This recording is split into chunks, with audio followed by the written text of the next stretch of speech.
Welcome to AI Podcast. Today we'll discuss the most important current affairs from the Indian Express 20 May 2026 edition with detailed analysis for UPSC aspirants. You can access today's notes from the description box below. Your comments and feedback help us improve and create better content for aspirants every day. Thank you for supporting AI Podcast. So right now, a mere 6-centimeter layer of dirt. Just 6 centimeters? Yeah, so just 6 centimeters of dirt at the south pole of the moon. Well, it holds the engineering secret to future human habitats. But, down here on Earth, in 46-degree heat, India is struggling to just keep the lights on in its own capital. Right, it's a massive contrast. It really is. Today, we are doing a deep dive into the mechanisms that connect these extremes.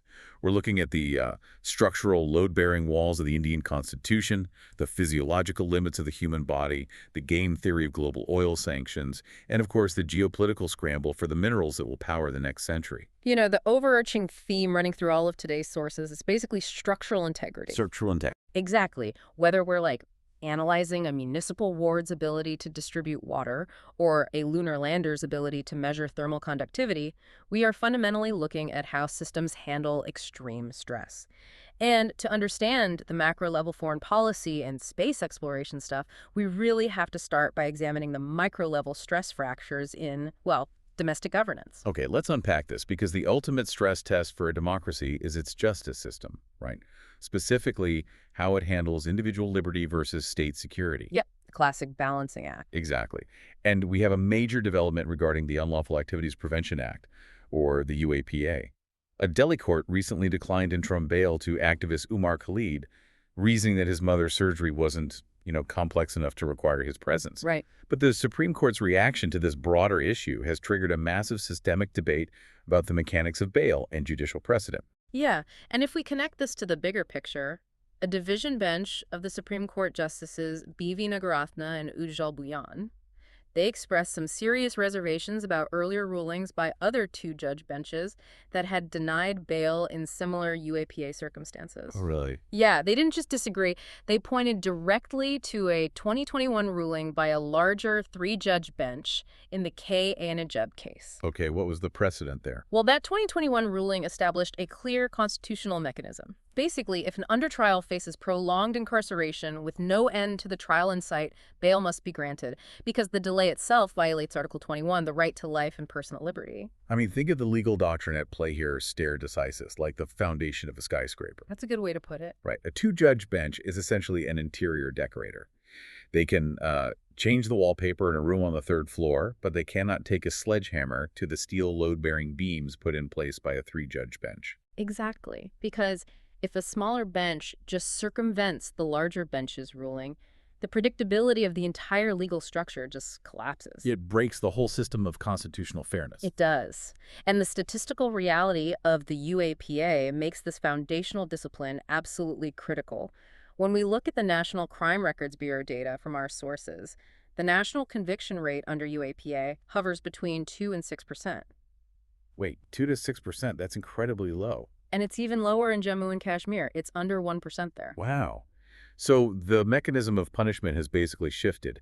If there is a 95% statistical probability of eventual acquittal, but the trial takes a decade, the process itself becomes the penalty. Right. And the Supreme Court is fighting to maintain that top-down structural discipline, ensuring those constitutional rights aren't just hollowed out by endless procedural delays.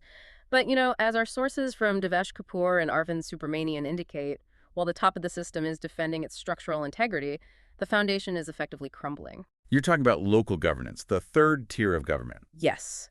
The local municipalities and panchayats are kind of the stepchildren of Indian federalism. Yeah. When you look at the raw human capital, the disparity is glaring.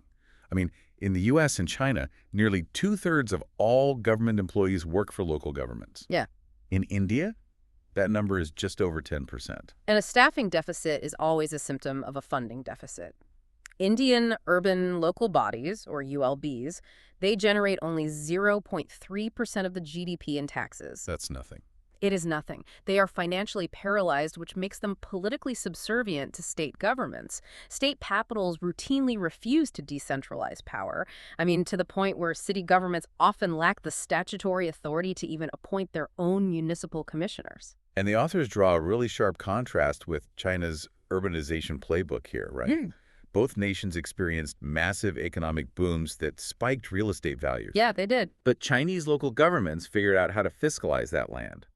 At its peak in 2020, Beijing generated 225 times more revenue per urban resident from land than New Delhi did. So how exactly did India miss out on that massive revenue engine? Well, the root cause goes back to socialist-era policies, specifically the Urban Land Ceiling Act of 1976. Okay. The theoretical goal was to prevent the concentration of wealth by capping how much land individuals could own.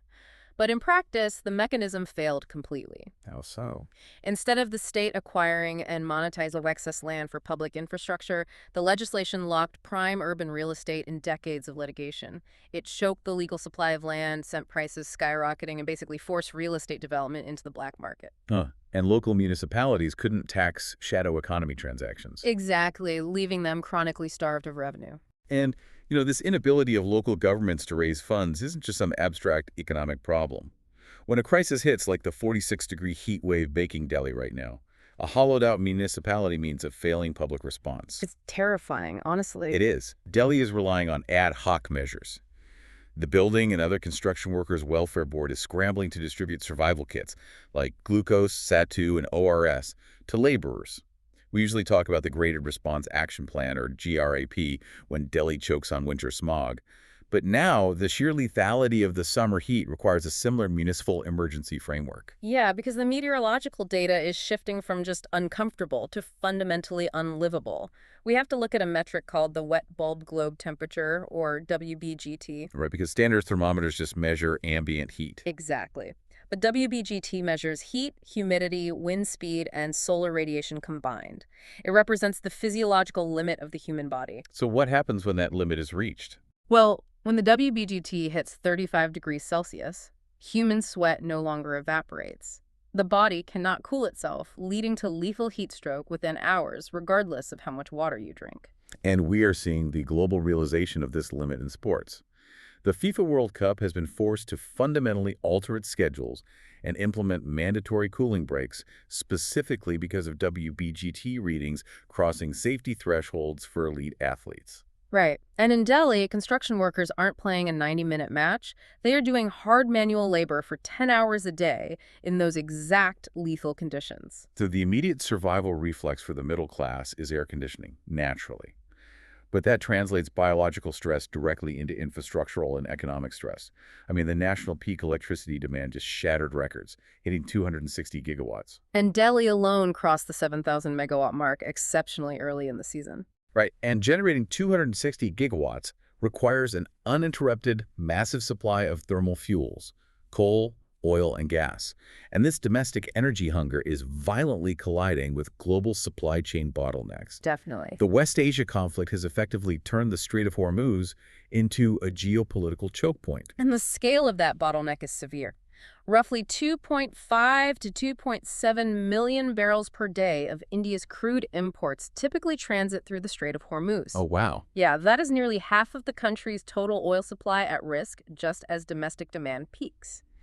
And the macroeconomic consequence is a rapidly ballooning oil trade deficit. Rating agency ICRA has already reacted to this structural vulnerability by downgrading India's FY27 GDP growth estimate to 6.2%. And the consumer is already feeling the friction. I mean, oil marketing companies just pushed through a 90 pace per liter hike on petrol and diesel, which is the second increase in a week. So what does this all mean? I mean, when global Brent crude is up 50%, a 90 pace hike is just an accounting trick to spread out the pain. It's like running an air conditioner with all the windows open.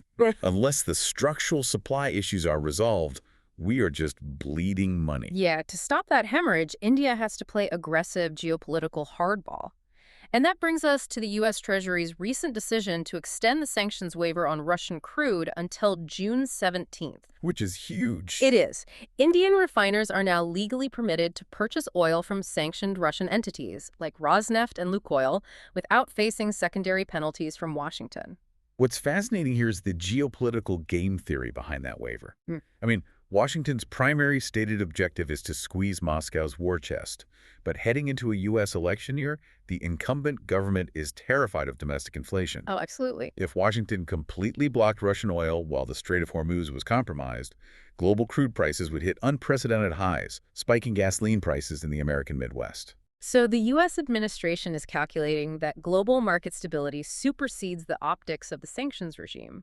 They effectively need India to act as the global sink for Russian crude. Right, India refines it, keeping the global supply high and prices manageable. Exactly. And New Delhi leverages this vulnerability perfectly, securing discounted energy to feed its 260-gigawatt grid while insulating its economy from the Middle Eastern shockwaves. And this strategy of leveraging Western economic anxieties gives New Delhi the diplomatic breathing room to host competing superpowers.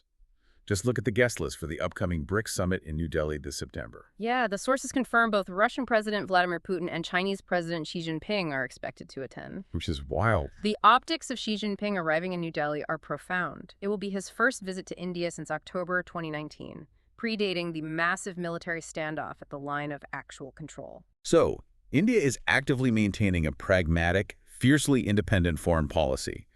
They are utilizing a U.S. sanctions waiver to purchase Russian oil while preparing to host the leaders of Russia and China, all while U.S. Secretary of State Marco Rubio schedules a visit for Quad discussions. It is the literal definition of strategic autonomy. It is.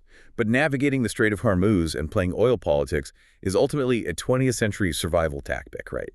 Buying discounted crude manages this year's heat wave. For the next 50 years, the geopolitical center of gravity is shifting away from fossil fuels, and India's diplomatic playbook is aggressively pivoting toward future-proofing. Right, we are seeing a flurry of new, highly specialized alliances. The India-Nordic Green Technology Partnership is a prime example. India possesses the scale and the market, but it needs specific mechanisms to transition its grid. And that's where the Nordics come in. Yeah, Iceland brings advanced geothermal extraction technology, while Norway offers frameworks for a sustainable blue economy and deep-sea resource management. Here's where it gets really interesting, though. We also see the India-Italy strategic partnership taking shape, which focuses heavily on artificial intelligence and the India-Middle East-Europe Economic Corridor, or IMEC. Rome is pushing a concept of human-centric AI, what they call Algor ethics. Right. But the IMA project is particularly crucial when we look back at the Strait of Hormuz bottleneck. Yeah, because IMEC isn't just a trade agreement, it is a proposed physical restructuring of global supply chains. By linking India to Europe via the UAE, Saudi Arabia, Jordan, and Israel through rail and shipping ports, India is actively trying to engineer a structural bypass to the world's most volatile maritime choke points. Okay, I understand the theory of IMEC, but let's test the reality of these strategic partnerships. A memorandum of understanding signed in Rome or Oslo does not produce the lithium-ion batteries required to store solar energy in Rajasthan. Are these corridors just diplomatic buzzwords, or will they actually solve the 260-gigawatt power deficit we talked about earlier? No, your skepticism is totally warranted, which is why the ongoing negotiations with Chile are the linchpin of this entire post-oil strategy. Because of the lithium. Exactly. Chile controls approximately 30% of the world's known lithium and copper reserves. The Chilean foreign minister's recent Choose Chile campaign in Delhi, pushing for a comprehensive economic partnership agreement, it's not about photo ops. It is about securing the raw, elemental mechanisms required for the energy transition. Lithium and copper are the new oil and gas.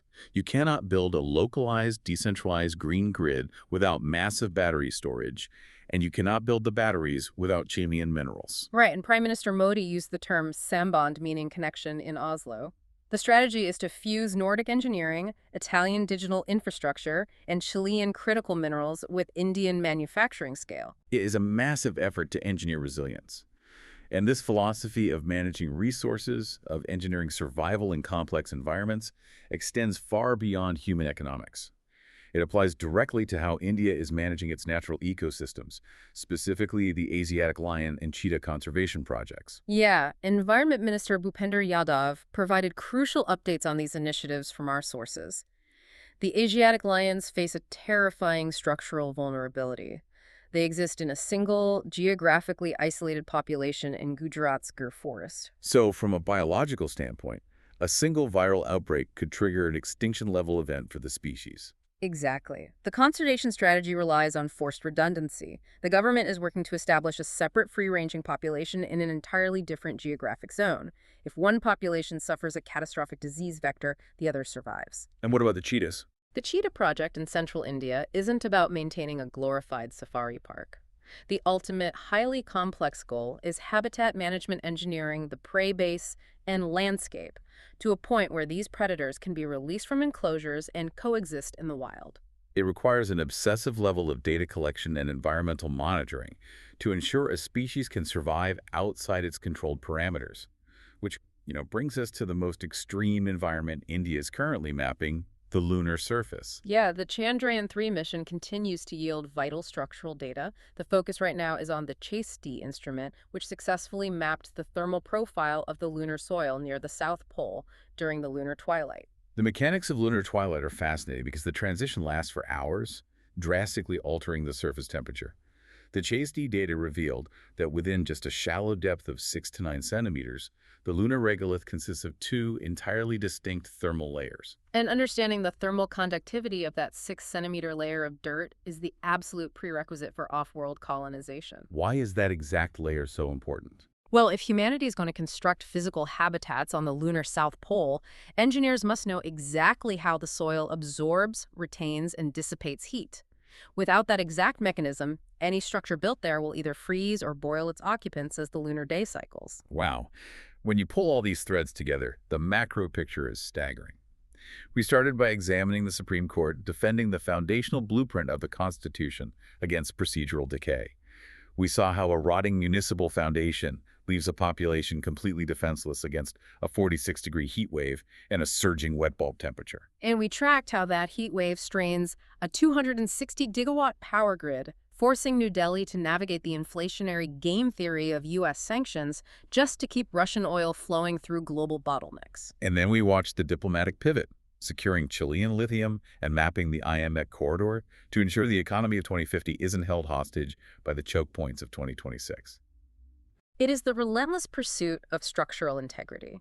From ensuring the survival redundancy of the Asiatic lion to measuring the thermal density of the moon, India is heavily invested in understanding and mastering incredibly complex environments. Yeah, for anyone analyzing these currents, you cannot isolate the geopolitics of the BRICS summit from the failure of the Urban Land Ceiling Act. The mechanisms are entirely interdependent. And as we process the sheer scale of this planetary management, consider this final paradox for you to mull over. We are deploying advanced robotics to meticulously map the thermal layers of lunar soil, laying the groundwork for a unified human presence in space. Yet down here, our survival still hinges on aggressively defending fragmented borders, hoarding resources, and navigating volatile choke points. It's a striking contrast. As the climate pushes human physiology to its absolute limits and our technology pushes us to the stars, we really have to ask, how long can the rigid political boundaries of the 20th century withstand the compounding environmental and economic pressures of the 21st? That is a profound contradiction to leave on. Thank you for joining us on this deep dive. Keep questioning the mechanisms behind the headlines, and we will catch you next time.